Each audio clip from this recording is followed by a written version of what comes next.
So The Raspberry House by J. Wilburn. John Raspberry didn't have the language to express that he was having panic attacks. They weren't all the time, and never at work at the prison. Let's say, thank God. If he was in a place to pay attention to patterns, John would realize that the attacks always came after the pressure was off. They'd hit when he was parked somewhere. Let's put a comma there. Drinking in secret, or like today, when he was, alright, I left out a couple letters there, I'm not sure what was going on there. They'd hit when he was parked somewhere drinking in secret, or like today when he was sitting in the driveway out of view of the street, around the side of their ridiculous pink house. He hit the steering wheel with his fists closed. Hit the steering wheel with his fist closed, but struck himself at the wrists, causing numbing pain to travel up his arms. His hair swung greasy into his face. Let's say sweaty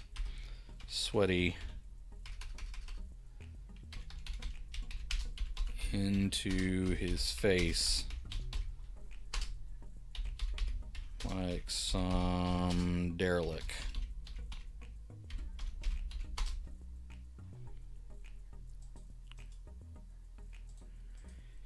He heaved for breath,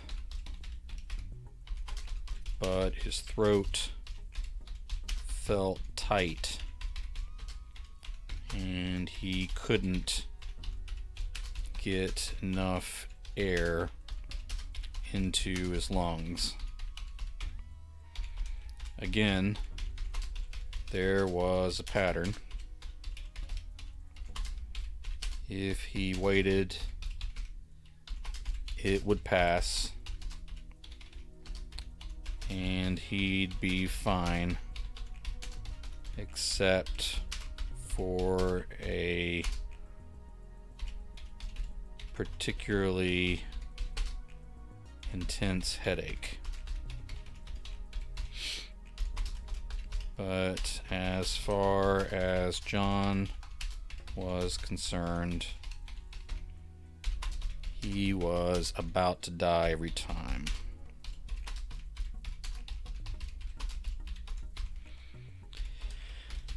As he finished off his fit,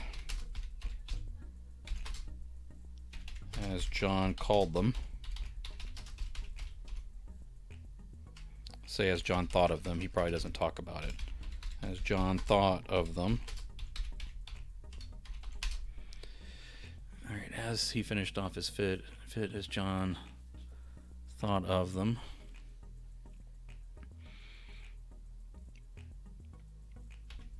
He shook with fear of the place he worked.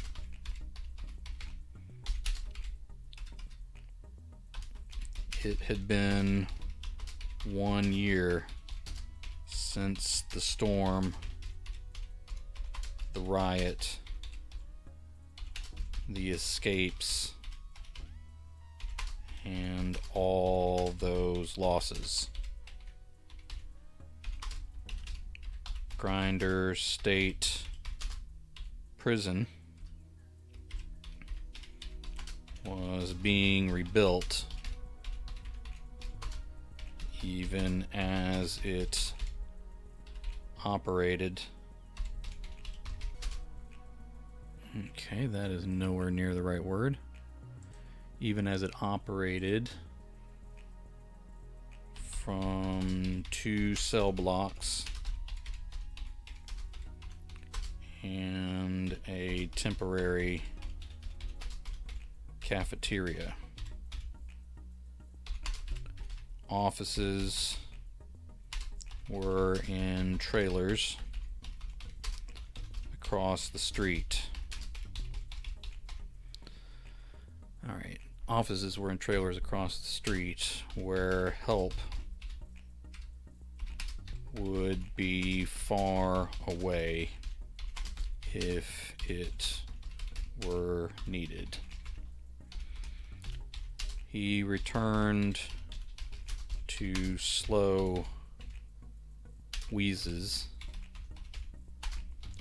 as the attack subsided. John leaned his forehead against the steering wheel, still sure he would die this time.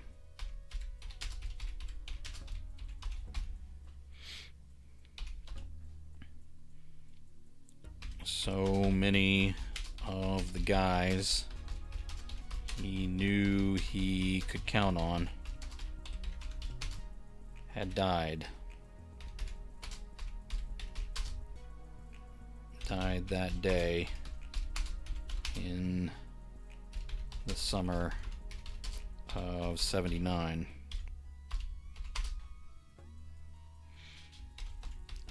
Carter, Fillmore, Jasper, Clayton,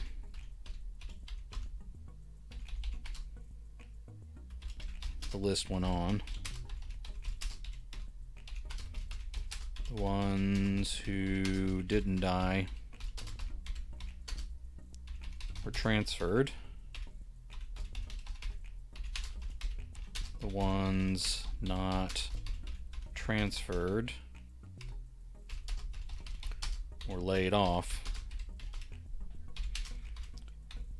And John had his fits.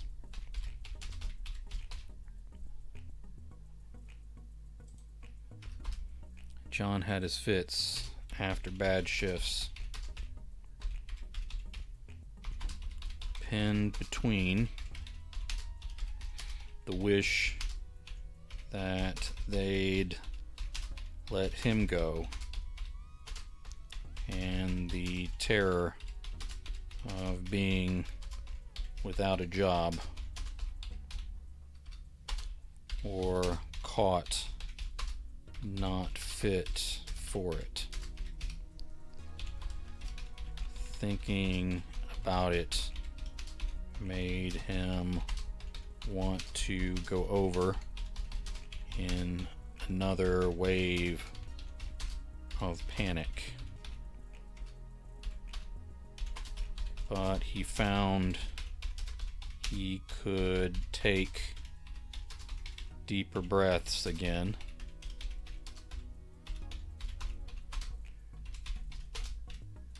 The headache was here to ruin his evening, for he had to go back into the grinder again.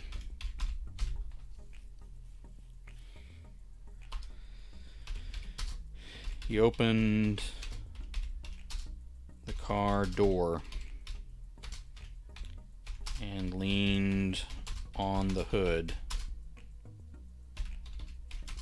as he searched for his balance.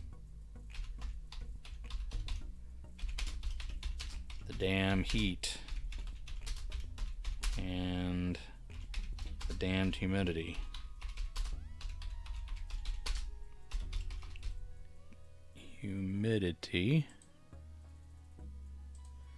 Alright, the damn heat and the damned humidity. Alright. Greeted him and made his guts swirl to go with the pain and the weakness that followed a fit.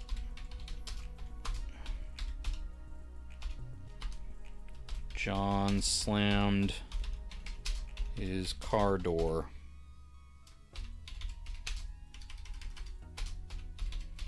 hard enough.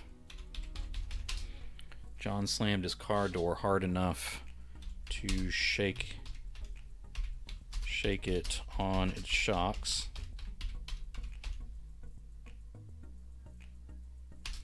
And echo through the yards. The dog behind the back fence scraped the boards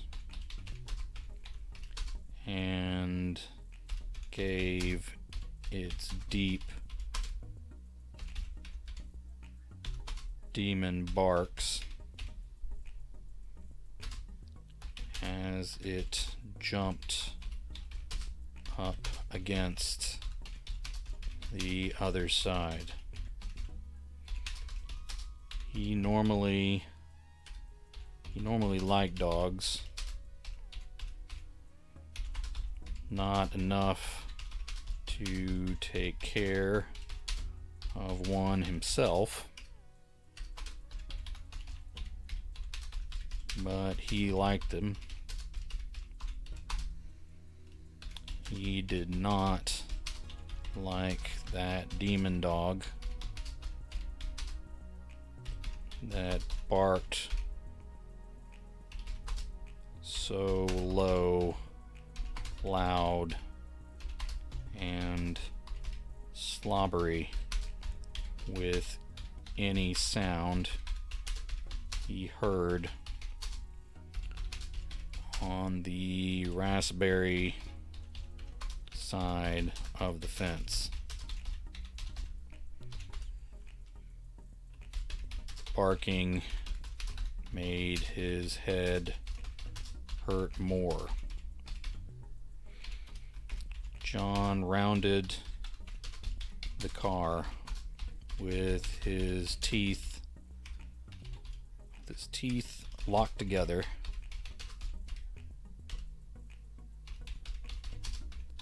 and wrestled open the screen like he was fighting his way into his own house.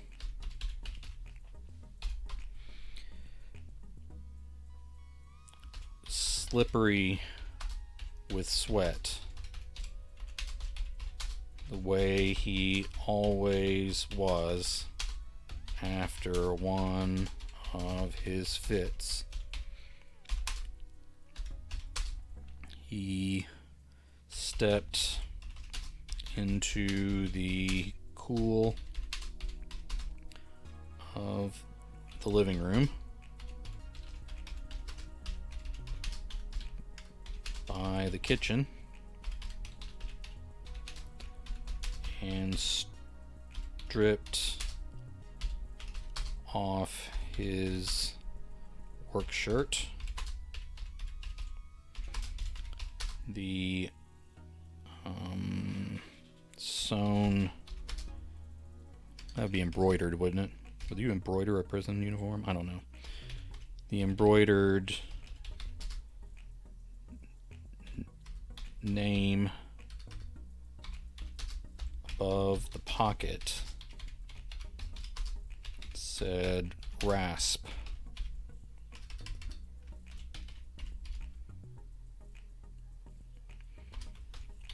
All the guards knew his name was Raspberry, but he didn't want to deal with teasing from the prisoners, from the inmates. So he went by John Rasp on the floor, and none of the degenerates were the wiser.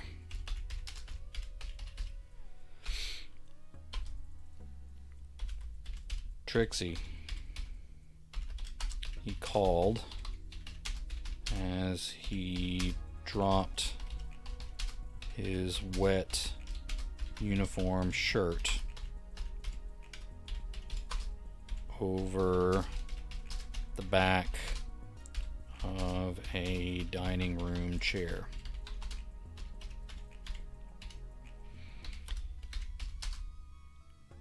He untucked his undershirt, his yellowed undershirt, as he stalked through the hall to the bedrooms.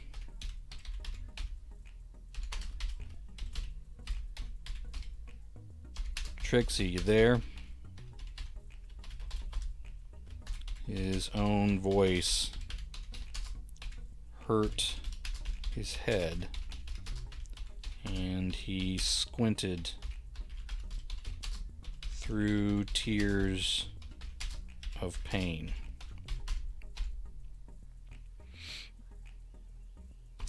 The pictures on the wall blurred. The bookshelf on the end with the hardback spines and Trixie's knickknacks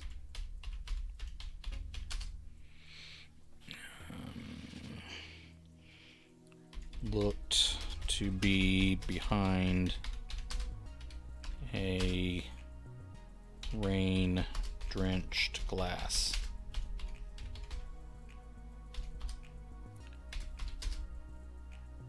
He turned the corner to step into the bedroom and hit his elbow on the knob of the open door at the end of the hall. John hissed and held his arm as he started to say, "Trixie, could you just see yourself to closing the damn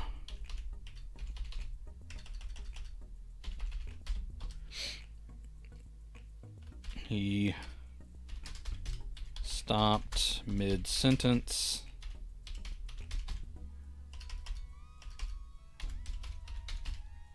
Mid-thought. And mid-motion. Those probably need to be hyphenated words, but I'll go back and get that. Well, I think mid-sentence is actually a compound word. Hold on. Mid-sentence. Can I do that with mid-thought? No, I need to hyphenate that. Mid-sentence, mid-thought, and mid-motion. Trixie wasn't in the bedroom, even though her car was in the garage. It was in the detached garage.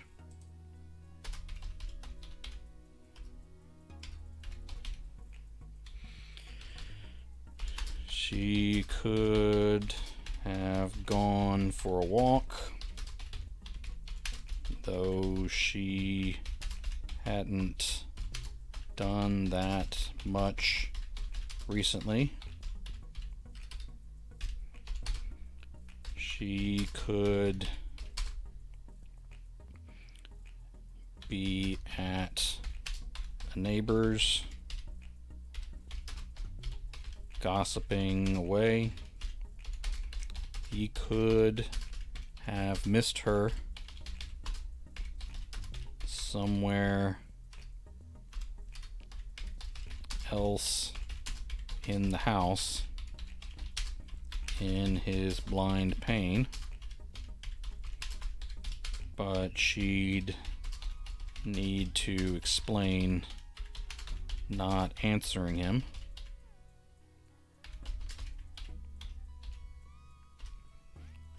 John wasn't on any of those details, though. All right, let me split this word up, sorry. John wasn't on any of those details, though.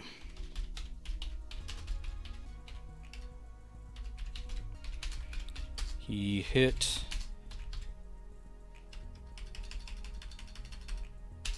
No, he was focused on that open door.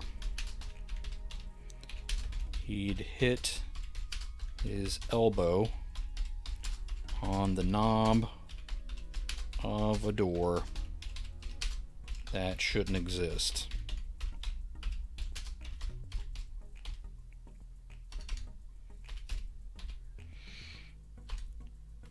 He stood in the doorway of their bedroom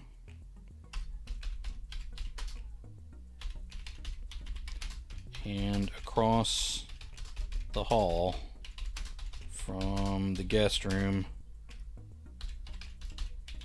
no one stayed in. No one stayed in, but Trixie insisted on having, like all civilized folks did. That was all the doors on this end of the hall. But now he stared at an open third.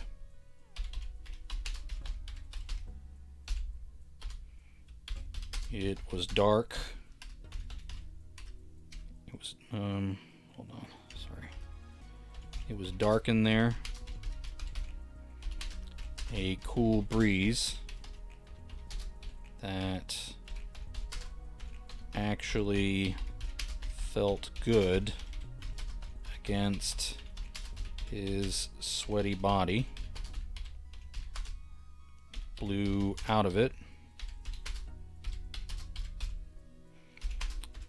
And to damn it all, there were stairs. Say there were bare stairs. No, is that right?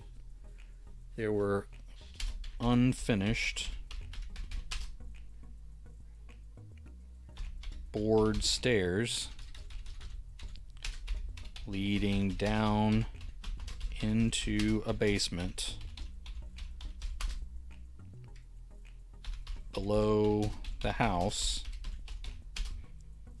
that was not there.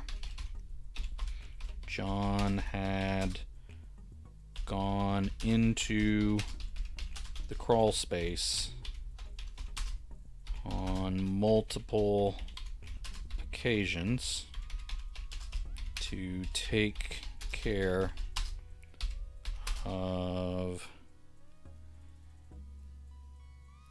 air conditioning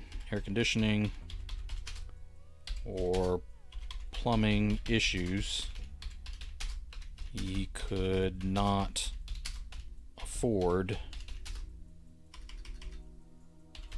to pass off to a professional.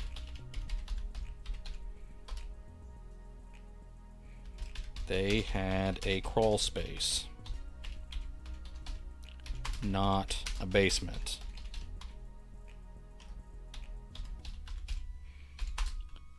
But here was a third door, open ajar, that led down to a basement in their house.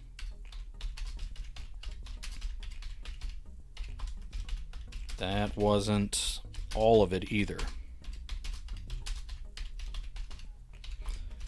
The bookshelf was still there. The hardback spines,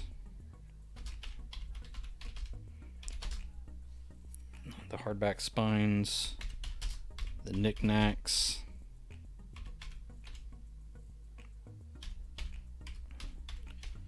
good grief, I can't spell knickknacks. Alright, there we go. The hardback spines, the knickknacks, and the black and black and white photos of generations long gone. Say great generations.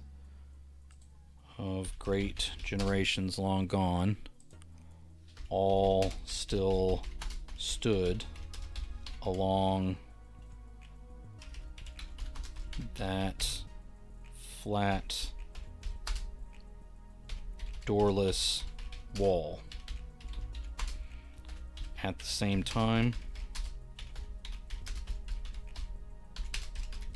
the door to the impossible basement hung open, with its cool subterranean air puffing into John's sweaty face. Both realities were true, and both could not exist at the same time. John knew the shelf was real and the door was false.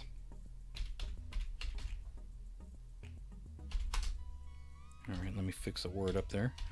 He knew both realities were true and both could not exist at the same time. John knew the shelf was real and the door was false. But he still held his aching elbow from that knob, and he saw the basement. As the tears cleared his eyes, he saw the two realities trying to merge and erase. The shelf started to go and would leave the door to their new basement that didn't look new at all. Then the door would fade and the shelf would impose itself where it belonged and had always been.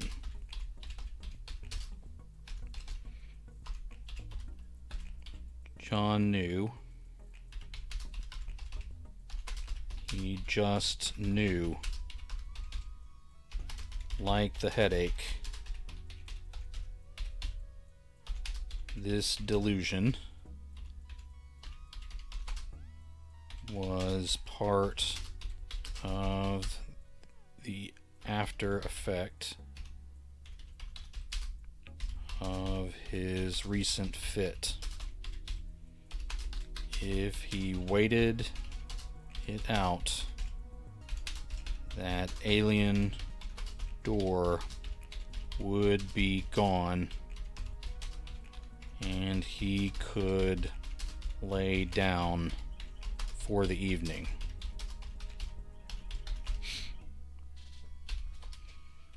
He hated going to bed early, even with one of his killer headaches.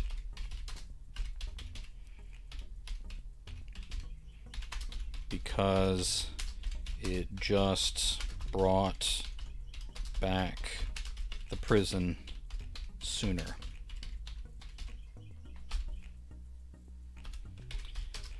He almost let it go. Sanity almost won. But then he grabbed the edge of that mysterious door and everything changed. He could still see the shelf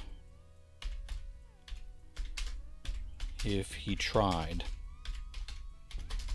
but he had committed to the reality of that intruding door.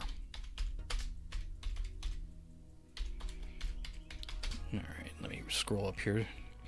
John swung it open.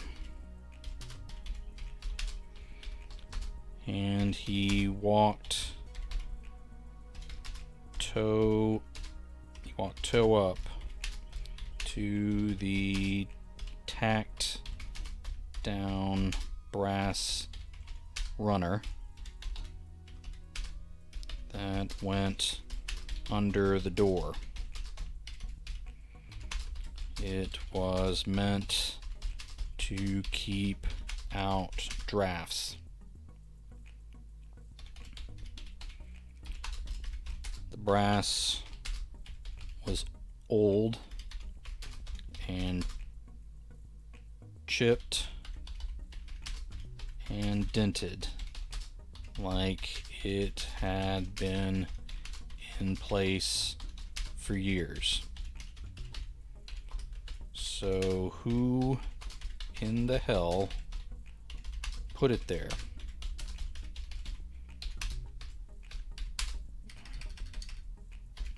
Who added the basement? How long ago?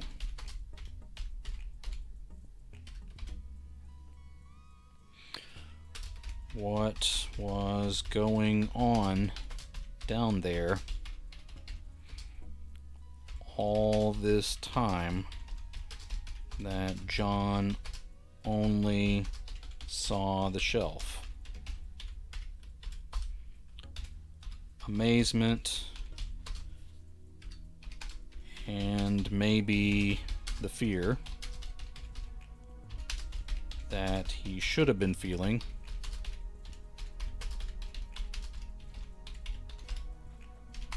got mixed up with the anger that he always felt after a fit. If John had the language to express what he was going through, he'd be able to explain that anger came from a place of shame and helplessness against what was happening to him.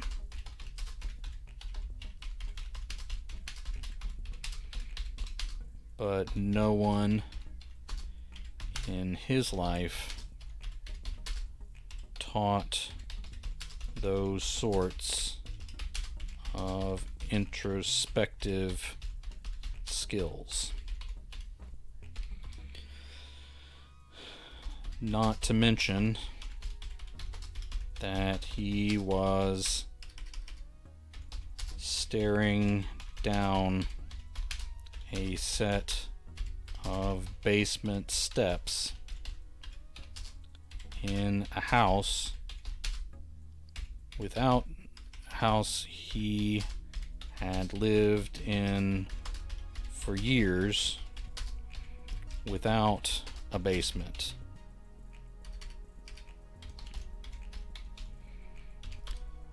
He reached out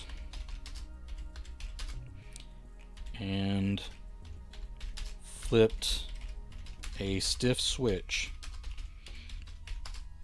that turned on a bare bulb above the bottom of the steps. It was a concrete floor down there.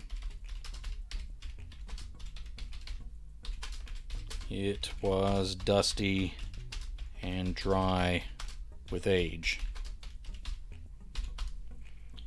In this part of South Carolina, this close to the beach,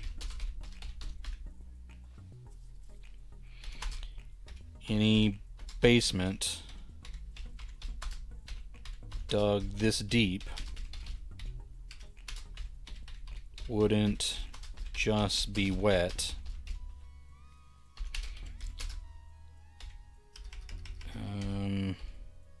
I guess I got to do a semicolon here, right? Wouldn't just be wet, it would be a dirty swimming pool.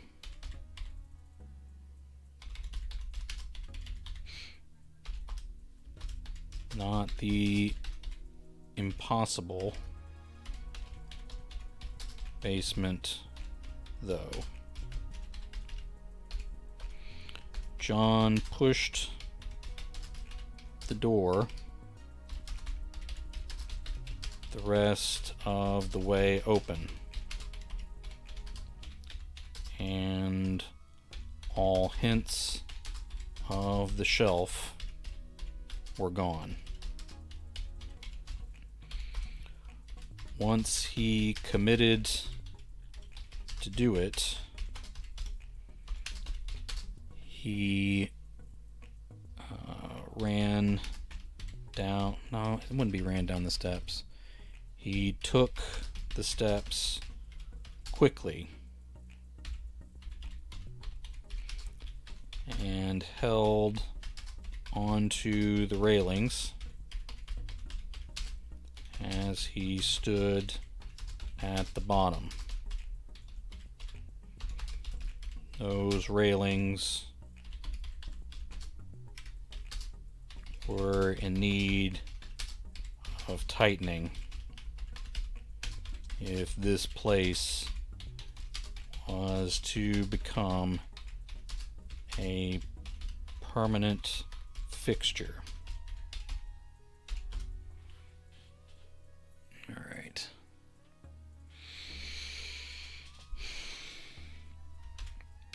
Shelves of boxes line the walls, line the concrete walls.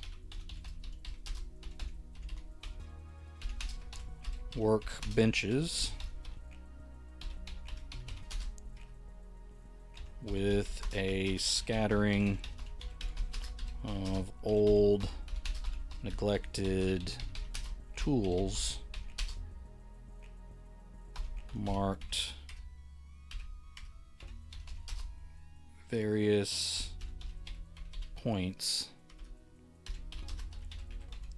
around the room.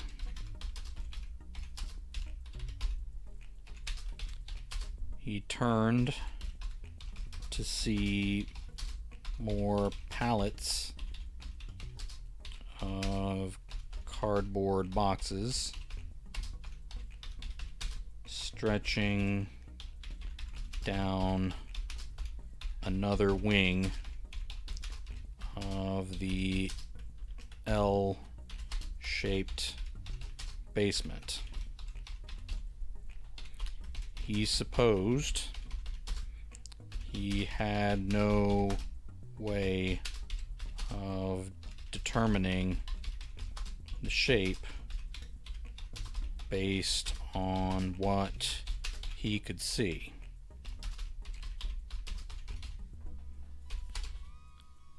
He supposed he had no way of determining the shape based on what he could see. Maybe this was a labyrinth that stretched out into forever. John tried to orient himself. This L he could see would lead out under the front yard and maybe the street itself. That wasn't right. Beyond the idea that this basement shouldn't exist at all,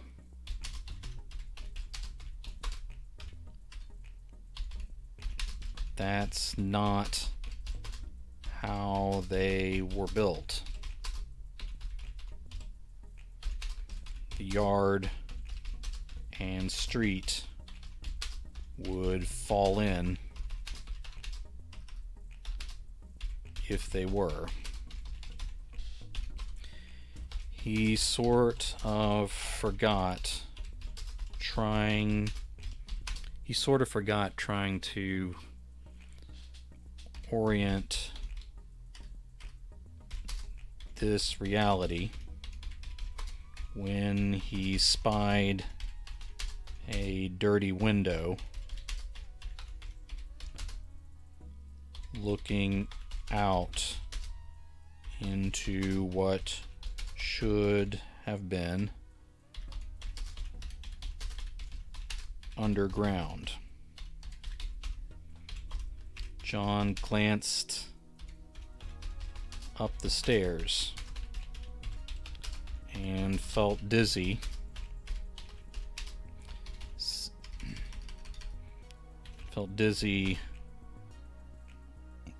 Staring at the hallway of his house above his head. He almost went back. He almost ran. He almost decided to run up those stairs and close that door for good.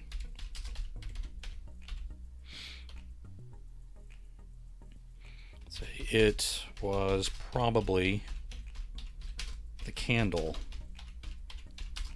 that changed his mind.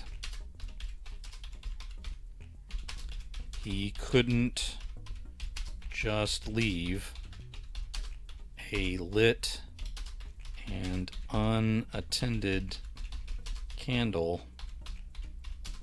burning under his house. All right, hold on, let me fix a typo. Burning under his house, even in a basement that shouldn't exist.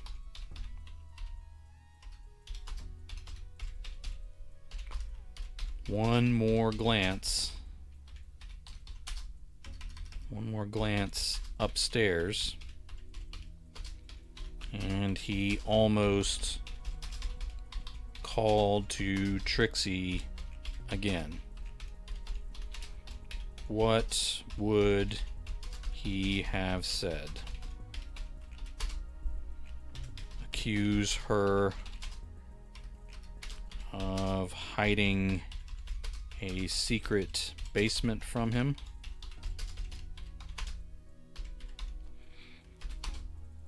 Maybe ask if she lit the candle?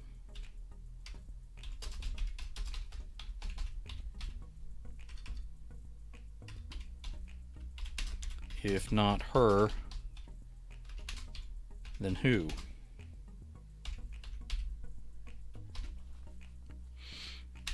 He didn't want to think about that. John crossed the room and bent to blow out the candle on the workbench amongst all those ancient tools. But then his attention locked on the scene out the window. Again, this had to be underground. So why was he looking into a backyard?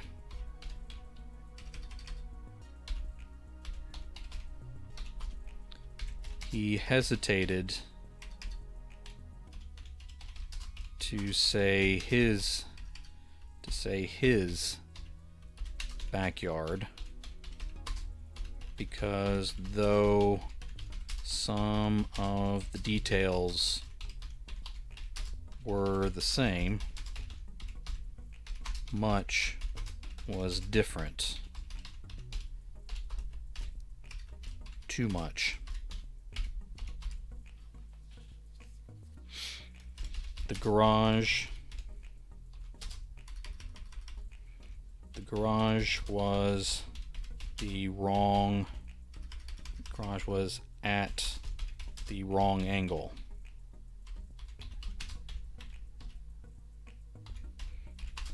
The boards were the wrong color, and the paint was peeling to black rot underneath.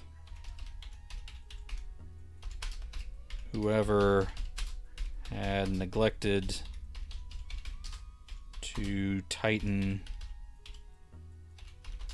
the basement stair railings had also failed to protect that wood.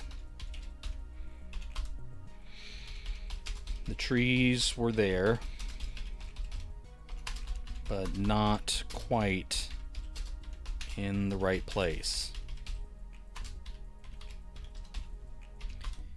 He could see the back of the neighbor's house. He could see the back of the neighbor's house because in this yard, the fence was only partially finished.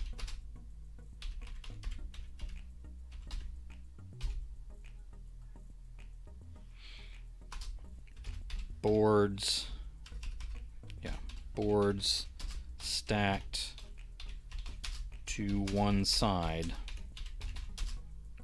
away from the ones already hammered up into place. Another couple sat across two sawhorses, maybe waiting to be painted.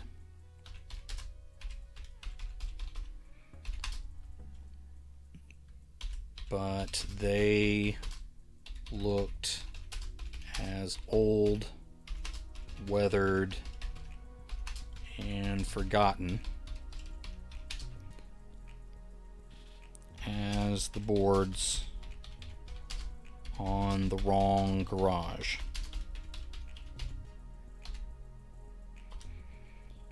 Even the clouds in the sky were wrong.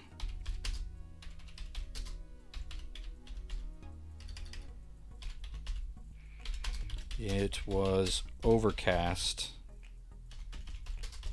through this window instead of bright and sunny in the world he had left above. Not to mention, he was pretty sure the dull disk, I guess it would be with a C on this time, the dull disk of the sun showing faint through these thick clouds was in the wrong place.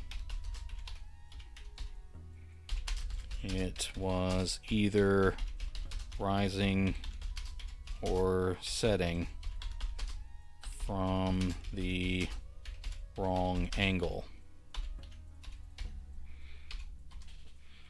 Alright. I don't know what word I was trying to spell there at the top, but we'll move on. Alright, moving along here. Let's talk about this strange backyard a little bit more.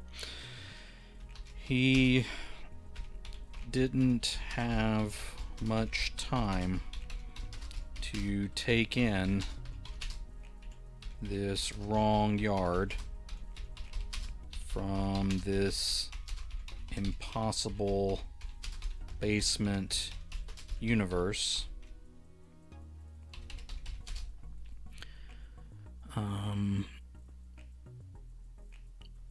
With its alien son, because there was another demon dog beyond that unfinished fence. Now, John called the overworld neighbor's dog a demon. But as annoying as it was, the dog in that sunny world was still a natural creature.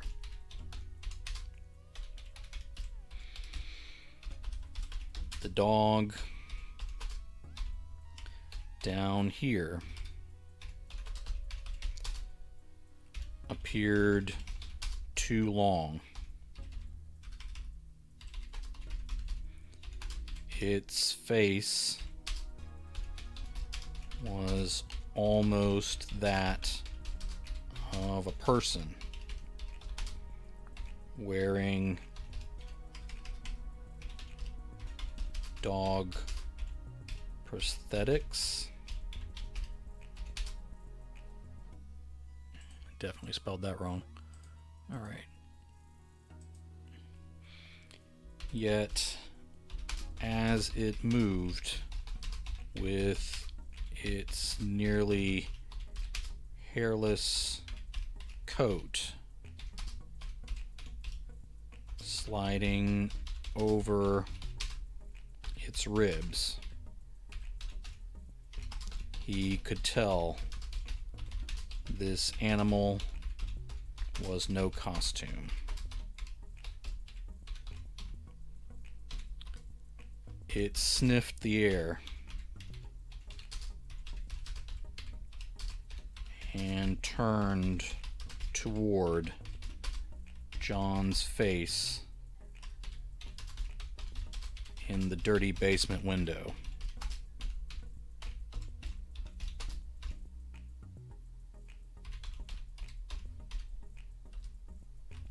The animal bounded past the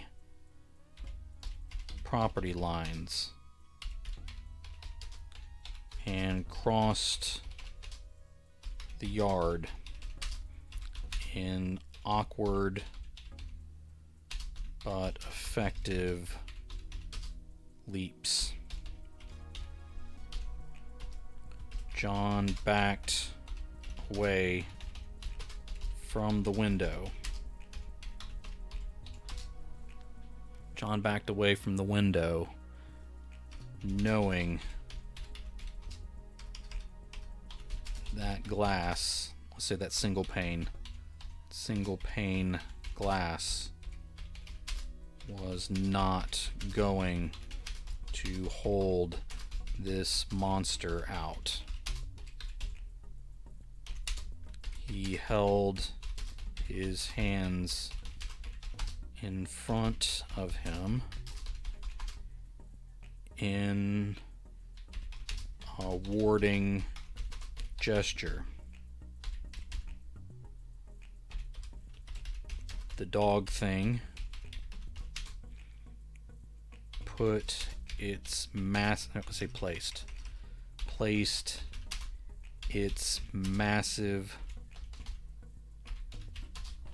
placed its massive paws on both sides of the glass on the wall. It raised itself and did not make a sound as it stared through into John's face at eye level. The white tongue lolled out one side.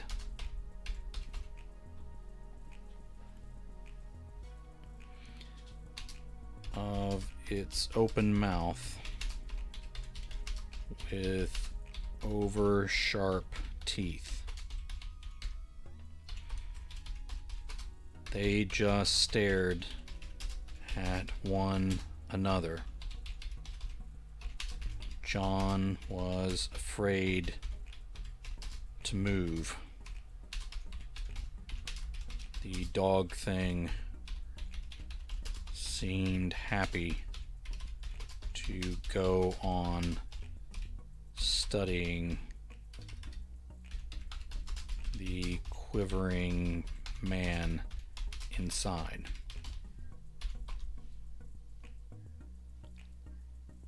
Something outside the window screeched, and the dog looked up.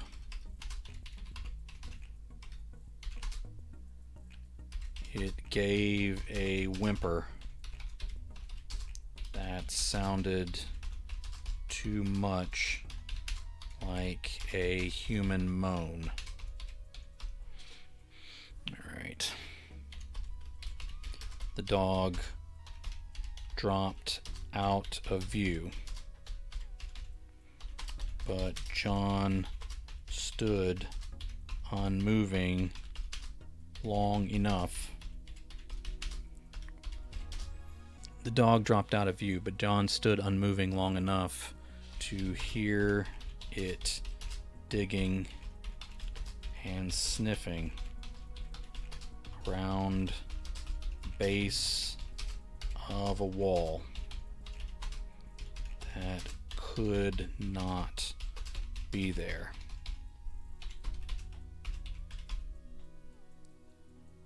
John, he nearly wet himself,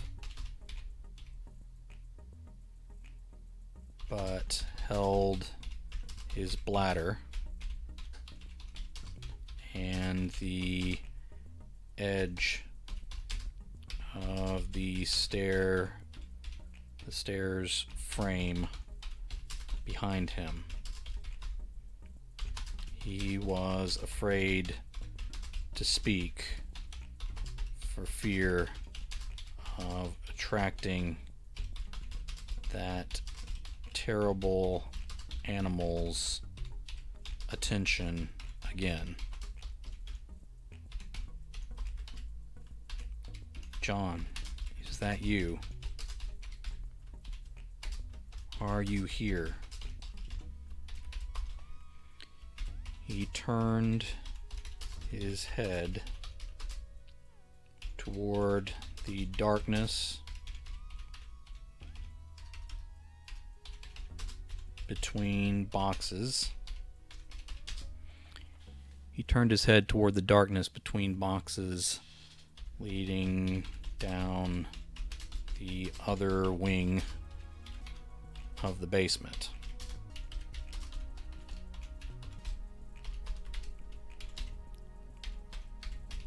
Trixie? He whispered her name and watched for movement out of the corner of his eye from that window.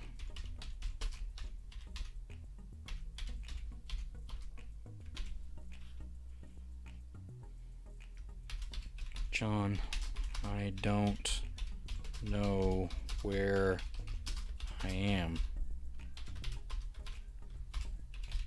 Why do you come down here at all? He kind of had to ask himself the same question.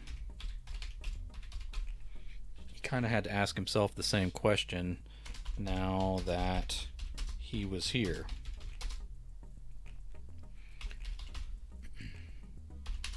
Fortunately,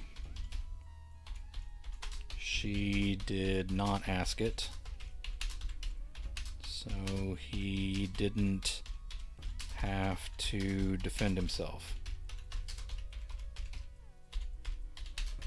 But he did need to find her and get them both up to the real world again.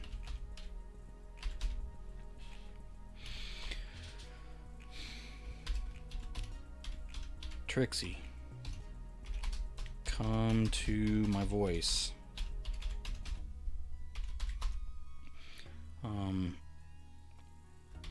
She said, I don't know where I am.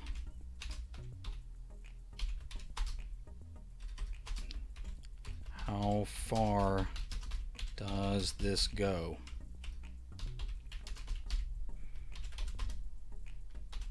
Too far already, he whispered. He called out a little louder. I'm coming to you. Keep talking so I can find you.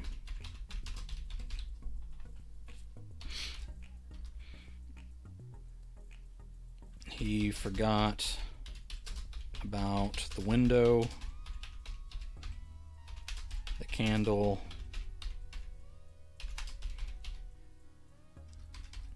and the dog as he looked for his wife in the darkness. All right. Okay, what am I doing here?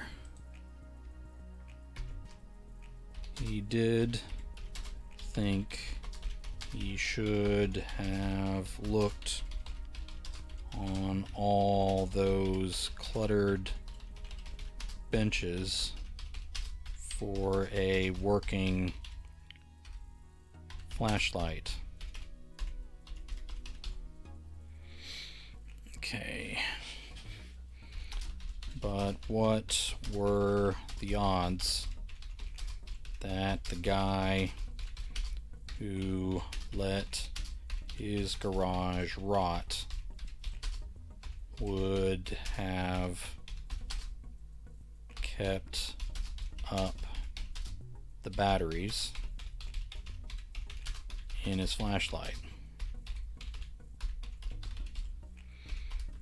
Of course, John thought he probably wouldn't paint a garage in that yard until the neighbors finished their fence.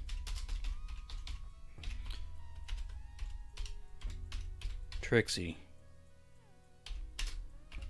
keep talking,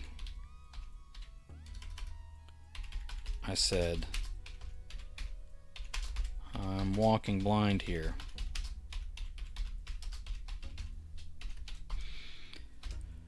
About the time he decided he needed to go back for a flashlight anyway, the darkness got so thick he was sure he was buried alive. It had that same crushing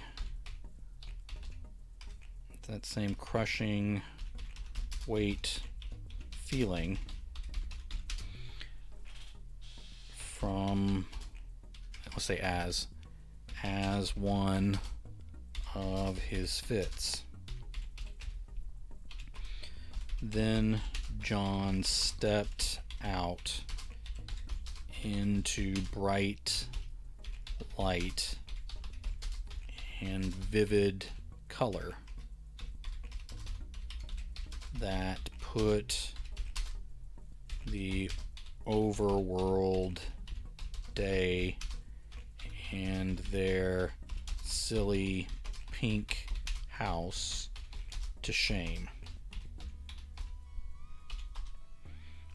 All sorts of creatures danced through this colorful world. Instead of flesh, they were made of chocolate and taffy. They reached for John's hands,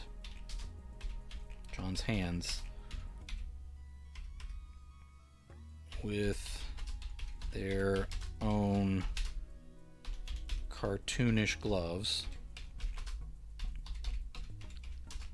and round blinking cartoon eyes. John backed away and turned for the basement, but only saw endless grass and hills extending into forever. The grass was too green, like the plastic junk people put in Easter baskets.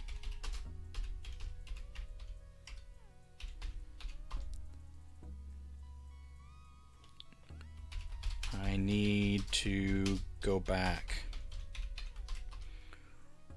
One of the taffy creatures answered him. The dog is waiting that way. Trixie went this way. She's waiting for you.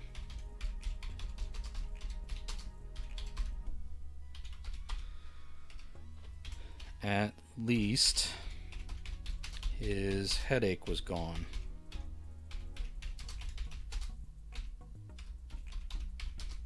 And he wasn't sweaty anymore. He looked down at himself and froze. He recognized his favorite red and blue. Okay, hold on. Let me fix a typo here. No, I spelled it so wrong, I'm not even getting close. His favorite red and blue t-shirt and an old pair of brown jeans he had wore as a kid. The round, fat belly he had worked so hard to get rid of was back too. He was looking at his body age 10, maybe a little older.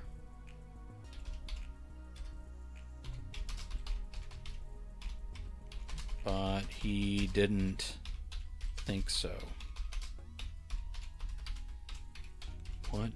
What did you do to me? He asked. One of the square chocolate people said this was when you were happy.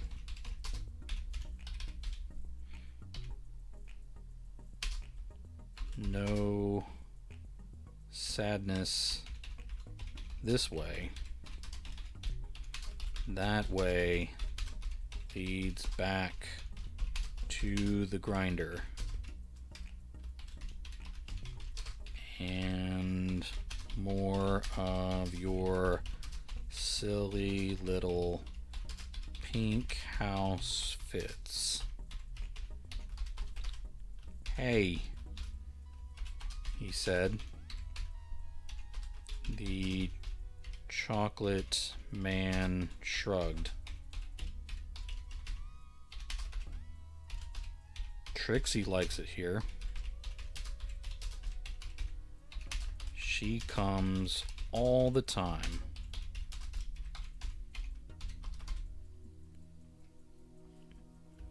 My wife is here.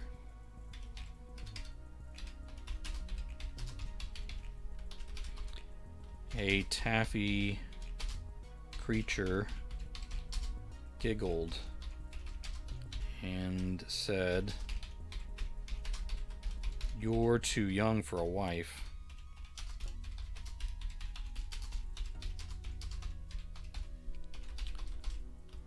I'm not really a kid. Where is she? The candy people pointed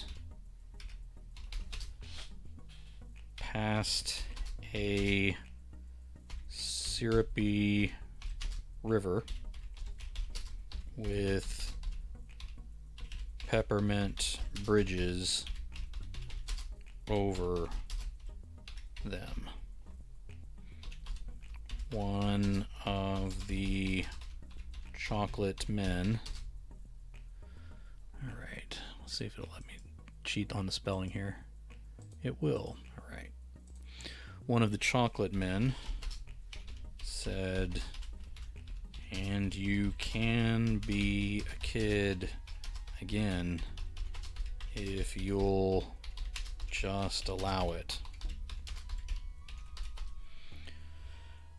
John didn't want to think about that right now. He wanted to find Trixie. Partly he didn't want to be here alone. Partly he wanted her to explain this secret world on the other side of a secret basement that she had been hiding from him.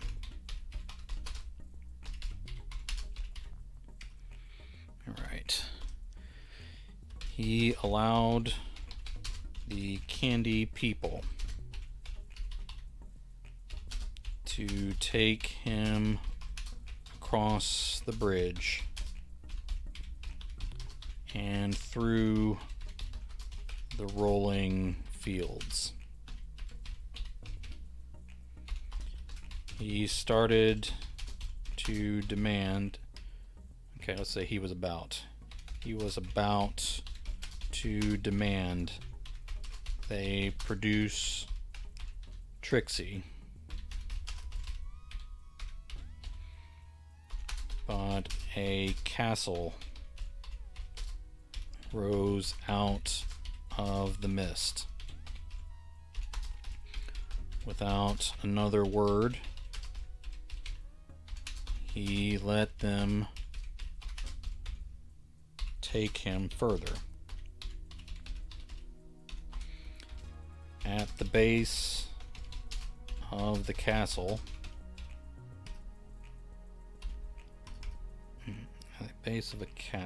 let me spell castle right. At the base of the castle, a curved body coach with taffy horses. Alright, apparently I'm not spelling anything right today.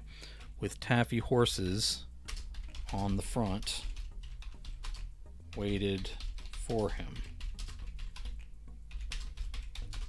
The chocolate driver held up a licorice, I'm not going to spell this right the first time either, licorice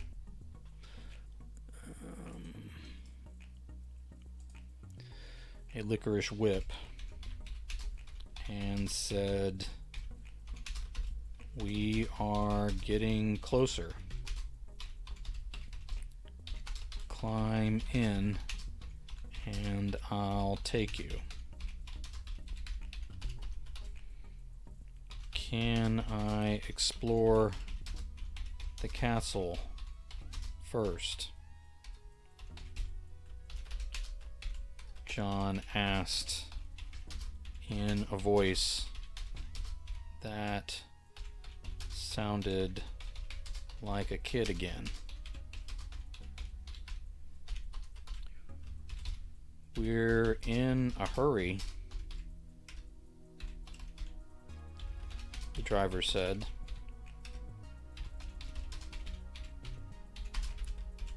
"Trixie is waiting, and you have work tomorrow, right?" John sighed. "Right." He climbed inside. The door was rough. The door was rough with big crystals of sugar. All right. Story's so good I keep putting extra letters into the words. All right. He climbed inside. The door was rough with big crystals of sugar. The seat was soft, though, as he watched the castle fall behind them. As he put his hands down, he felt the seat was really cotton candy. He tore some off and ate it.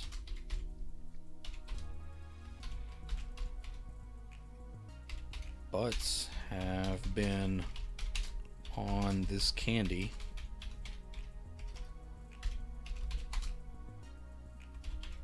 the boy giggled. "It tastes like candy butt."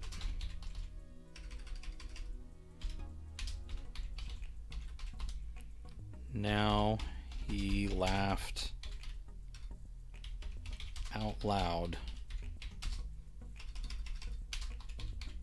as he ate more. This boy knew nothing of prison riots or panic attacks. He knew nothing about the trouble of holding together a marriage or the terror of losing a job in this economy. He just ate. Well, I need to do a new paragraph here. Okay, that's not right. He just ate pieces of the carriage and enjoyed the ride. When they stopped, he leapt out and, okay, I need to lowercase this. When they stopped, he leapt out and cried,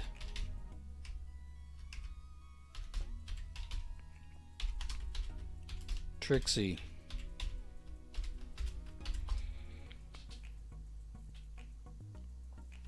For all the world,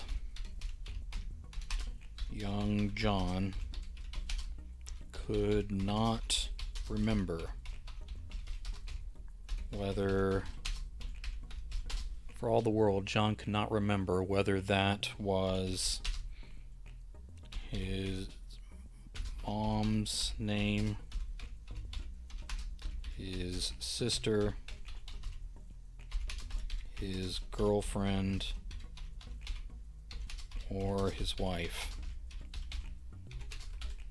All he knew was that he was supposed to find her.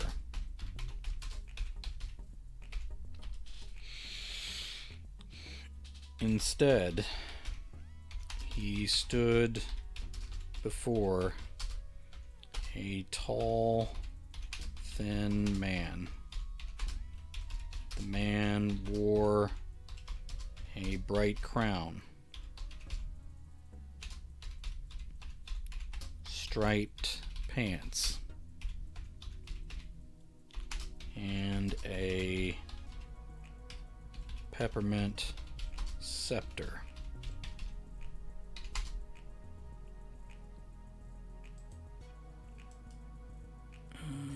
Scepter, okay. He was clearly a king, and he smiled broadly down at John. But the boy felt an instinctual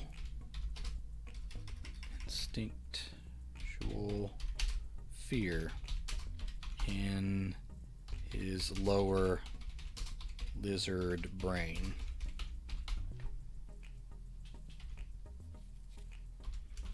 He remembered a scary dog, but couldn't recall where he saw it.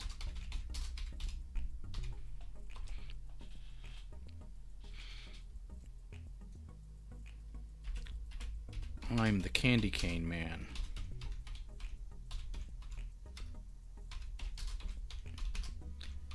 And I welcome you to my kingdom, Little John.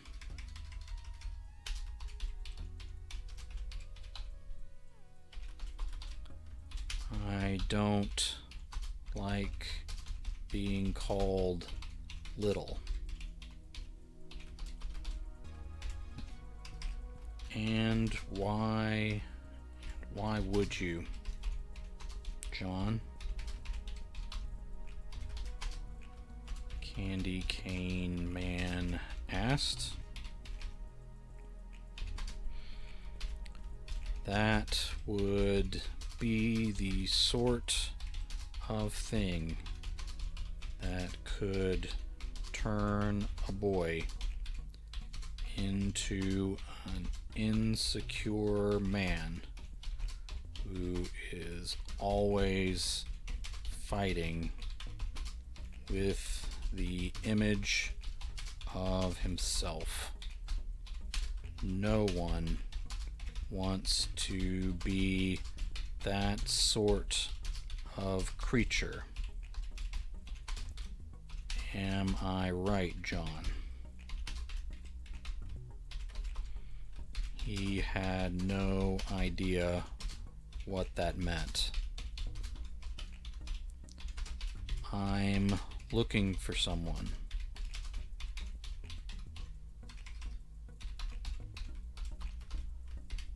I'm someone, the Candy Cane Man, let me put lowercase that. The Candy Cane Man said, "You found me, and I'll show you everyone in the kingdom,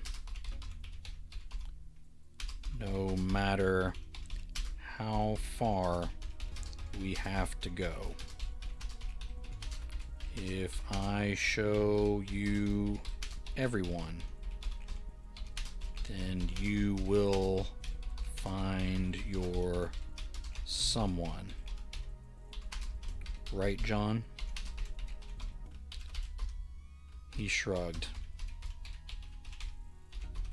Then we are agreed.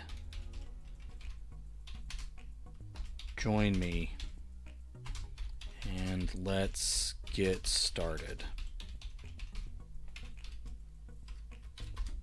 The candy cane man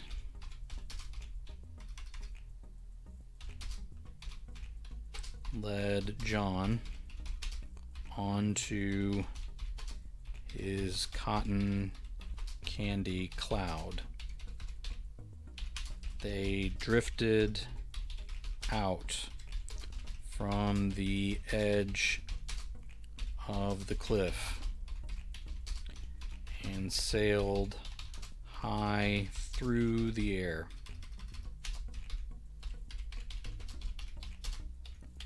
Above terribly sharp peaks.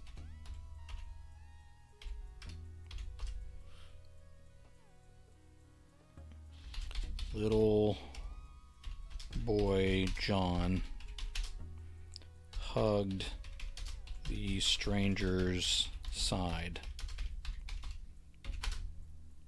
Candy cane man wrapped a hard, thin arm around the boy's shoulders and held him tight.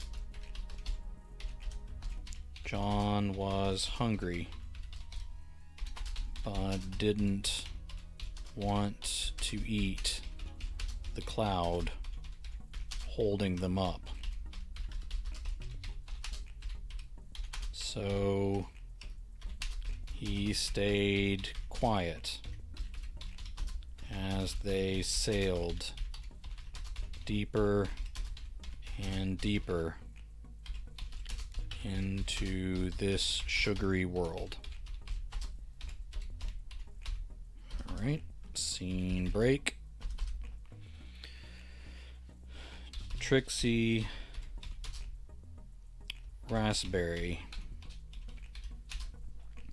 emerged from the boxes. In the room she called the candy basement.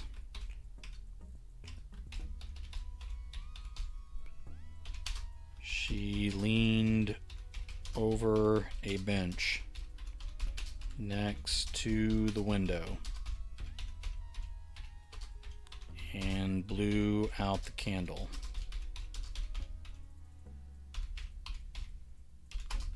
As a tendril of dying smoke rose. Okay, have too many words here. Okay. As a tendril of dying smoke rose. Oh, spelled that wrong too. Pardon me. As a tendril of dying smoke rose, she spied that wiry dog sniffing around. Okay. Sniffing around the yard. She would be happy if those neighbors ever finished that fence. She climbed the stairs, turned out the light, and closed the door to the basement that her husband did not have the kind of eyes to see. As soon as she let go of the knob,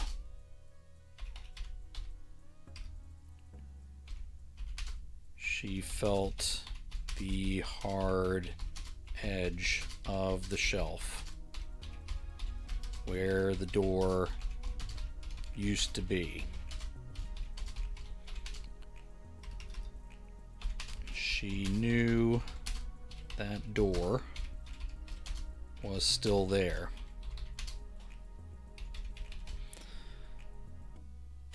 Any time she wanted it.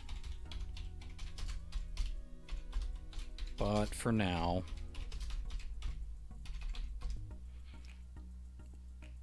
Trixie realized from the light that it was much later than she thought.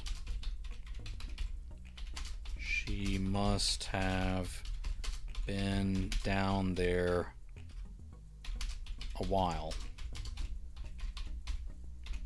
She looked at her fingers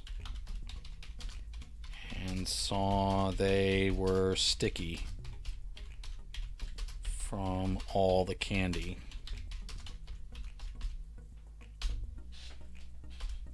John would have questions. If he had called for her and she hadn't answered, then she'd have to make up yet another story to explain herself. There were other ways to get him off a subject if need be, and she didn't mind the distraction herself. He was always in such a bad mood after work. Anything that could change his outlook was welcome. Maybe she would surprise him with a distraction before dinner. He'd still be mad about a late dinner. John, are you here? I lost track of. She saw his bare feet on the bed. He must be having one of his headaches. He'd still want dinner and would be mad if she let him sleep through it.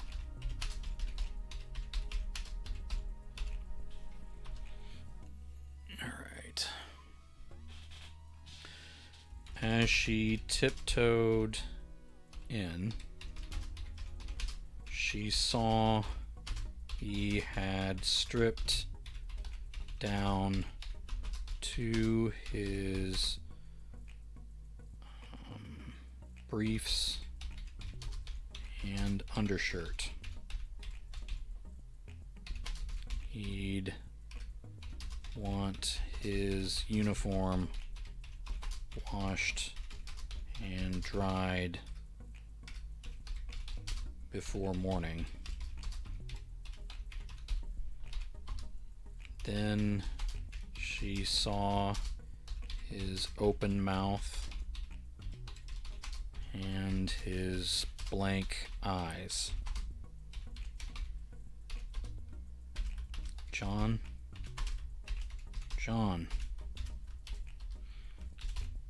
Trixie shook him and held his face. Trixie shook him and held his face. He was already cold.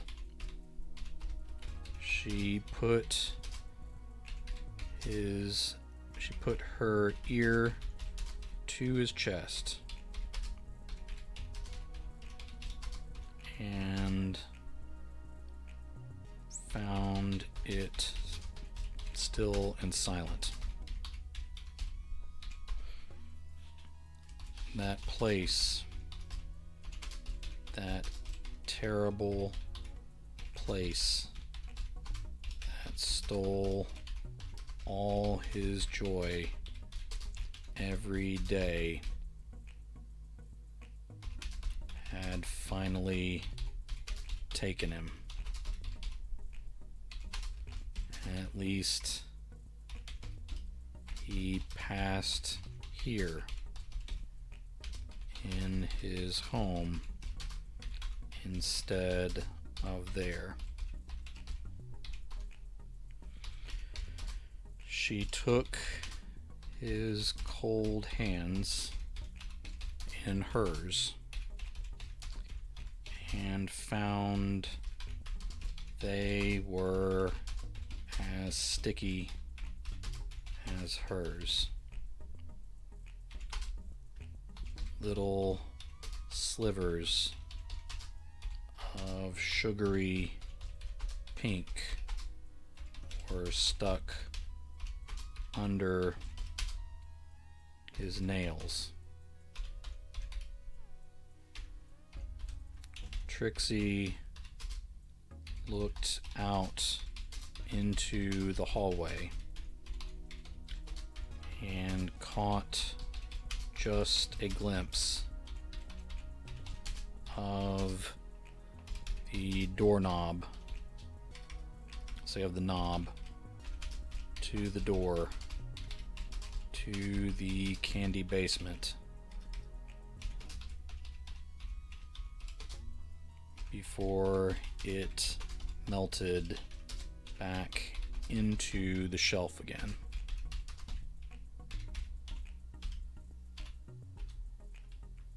No, she said. Couldn't be. He can't see it. He's not the type. He doesn't have a childish bone left in his body. Still, she washed her hands and brought a wet washcloth to clean his before she called anyone.